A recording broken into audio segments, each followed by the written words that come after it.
communicate all the time, like all the time. So the fact that I haven't heard anything from my child, that's not normal.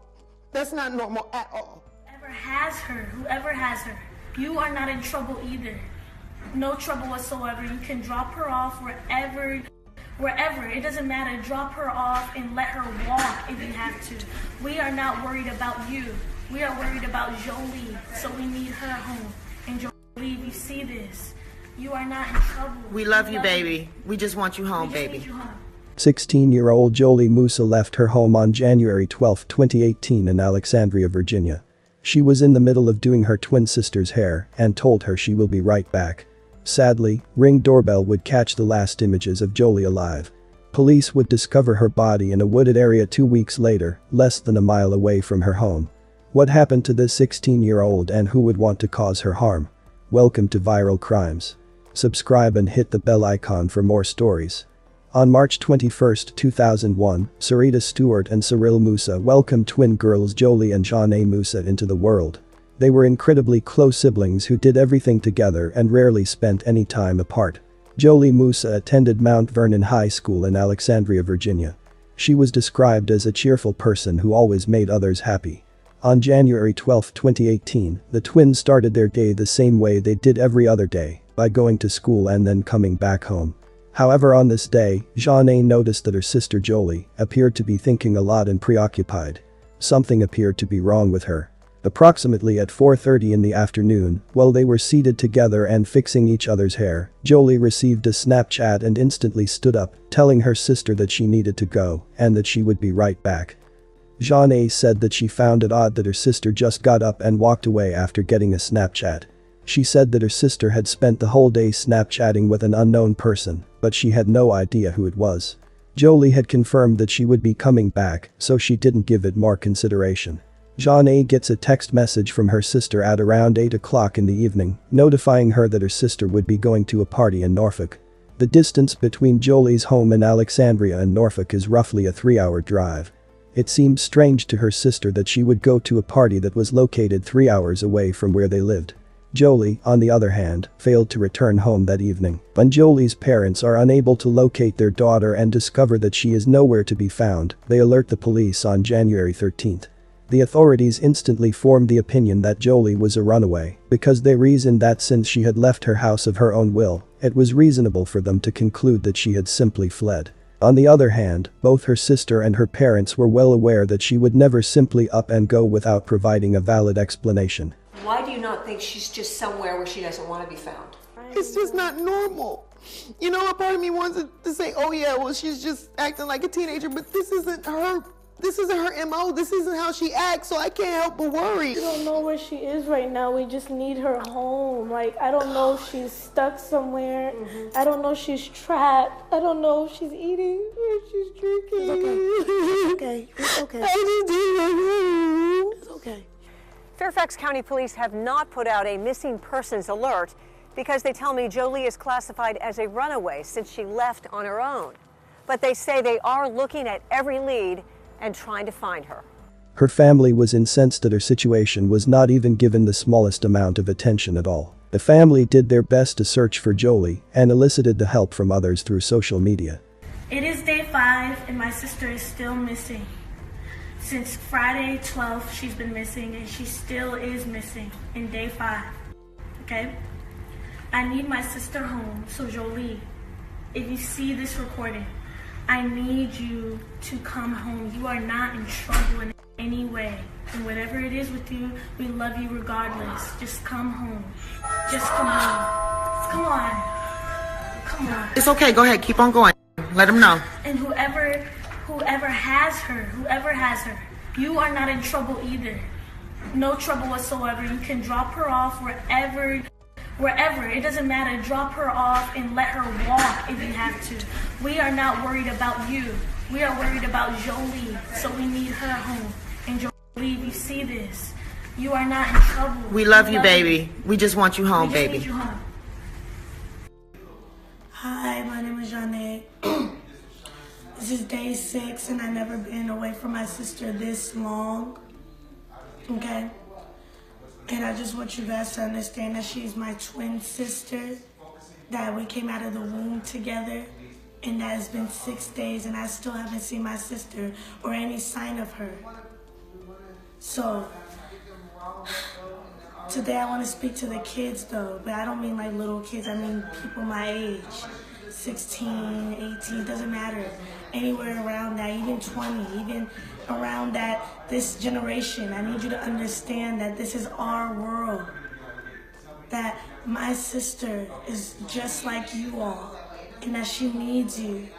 She needs all of you. Please help my sister. Please help find my sister. Law enforcement was heavily criticized for how they handled the case of Jholie's disappearance after she went missing because they failed to issue an Amber Alert. Police responded by stating that certain conditions must be met before Amber Alerts can be issued. Police emphasized that there must be proof of an abduction, and because Jholie left her home willingly, there was no abduction. 4 days later, the FBI started investigating Jholie's disappearance. 10 days later, on January 25, 2018, a body was discovered within a mile of Jholie's residence in Woodland Park. The authorities were searching the park when they discovered the body hidden under branches and leaves. The victim was identified as Jholie Moussa. At this point, the search for Jholie Moussa turned into a homicide investigation. There are a lot of questions for police tonight, who first told us that Jholie was a runaway and she was not in any danger. We now know that she was in danger. They are treating this as a homicide case. Fairfax County Police say officers were in Woodlawn Park this morning doing a second search of the park. Some kind of investigative lead brought them here. They didn't find anything the first time. That search, we're told, happened in the immediate days after Jholie was reported missing. This morning, under leaves and debris, officers found what they believe to be Moussa's body. The medical examiner will make the official determination, but a distinctive tattoo is what's behind their preliminary identification. Fairfax County police officers were out here this morning conducting a search in the park for a second time, hoping to find Jholie alive. Just around 11 o'clock this morning, one of our officers discovered what appears to be her body covered by leaves and debris. Now, from the beginning, this case prompted tough questions to police, who in the first few days after Jholie's disappearance did little publicly to get the word out about her. They did share her photo on Twitter 2 days after she was reported missing, but at the time they told reporters Jholie left on her own and she was deemed a runaway. They also said they didn't think she was in any danger. Jholie's family took issue with that distinction, considering they say she was in communication with a male before her disappearance. She didn't take a phone charger or any extra clothes. Tonight, I asked police if they downplayed those concerns and if they took this investigation seriously enough. Here's their response. Detectives began doing interviews with the family and began their rounds of interviews with friends as well. In some cases, those friends cooperated with the investigation. In other cases, they did not. So there has been an intense amount of work done by our detectives, and that work will continue as we are working the scene tonight and will throughout the weekend and until this apparent homicide is closed. On January 12, a 13-year-old kid who claimed to have been playing basketball at Woodland Park came forward with information. He stated that a stranger approached him while he was playing basketball and requested to borrow his phone. The boy said that he handed the stranger his phone. The man made a call and then returned the phone to the boy. The police learned that the call had been made to Jholie. The call was placed at 5:24 p.m. The boy provided a description of the man as African American and around 6 feet tall. According to information provided to police, Jholie did have an on-again off-again relationship with Nabiyu Ibrahim, 18, who attended the same high school with her. They had an unhealthy relationship marked with domestic violence. Before Jholie was murdered, he was charged twice with assaulting her and trying to strangle her. He assaulted her when she tried to end their relationship. He refused to let her leave him. During one of these assaults, he strangled Jholie until she passed out. A no-contact order was issued, and Nabiyu was required to stay away from Jholie. He was also expelled from school and sent to alternative school. This angered Nabiyu because he wanted to play basketball, which was not available at the alternative school. After being identified as a person of interest in Jholie's disappearance, Nabiyu was taken into custody by the police. He was questioned about the prior assault allegations, one day after the FBI became involved in the investigation. Nabiyu acknowledged murdering Jholie after 5 hours of interrogation by law enforcement. Nabiyu informed authorities that he was Snapchatting throughout the day with Jholie, which was a violation of the no-contact order. He admitted to requesting to use the 13-year-old's phone so he could contact Jholie and invite her to come to Woodland Park to speak with him. Nabiyu told police that when Jholie crossed in front of him while they were strolling around the park, he started to strangle her in what he described as an MMA-style chokehold. I started choking her out more and more to the point where it was like I don't know what drove me to that point. When she was unconscious, Nabiyu proceeded to choke her twice more to make sure she was dead. Then he took her body into the woods and concealed it with leaves and branches.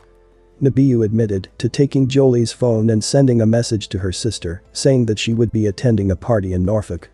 After then, he took the SIM card out of Jholie's phone, placed it in a bag with weights, and threw the bag into the pond to cover up any indications of his encounters with Jholie.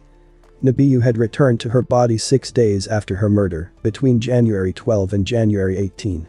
When he returned, he attempted to use a chef's knife to cut a shallow hole where he could bury her and lessen the likelihood that anybody would discover her. Nabiyu blamed Jholie for having to change schools and not being able to play basketball. According to Jholie's sister, Jholie did feel bad that Nabiyu had to switch schools and he would make her feel responsible for it. Jholie's family was unaware of the emotional toll Nabiyu took on Jholie. Nabiyu would allegedly stalk Jholie. He would phone her and text her from several numbers. Students who went to school with Nabiyu and Jholie said that they had no idea Nabiyu was capable of killing someone. On September 4, 2019, Nabiyu entered a plea of guilty to the killing of Jholie Moussa and was sentenced to 99 years in prison. He won't be eligible for parole until he becomes 60. Jholie's mother has become an advocate for young girls in an effort to eliminate domestic violence. What happened to beautiful 16-year-old Jholie Moussa was a tragedy. Nabiyu had no right to take her life. My condolences to her friends and family. I'm sorry this happened to her. May you continue to heal and find peace. On the radio, I can't shake this feeling. Music plays my soul.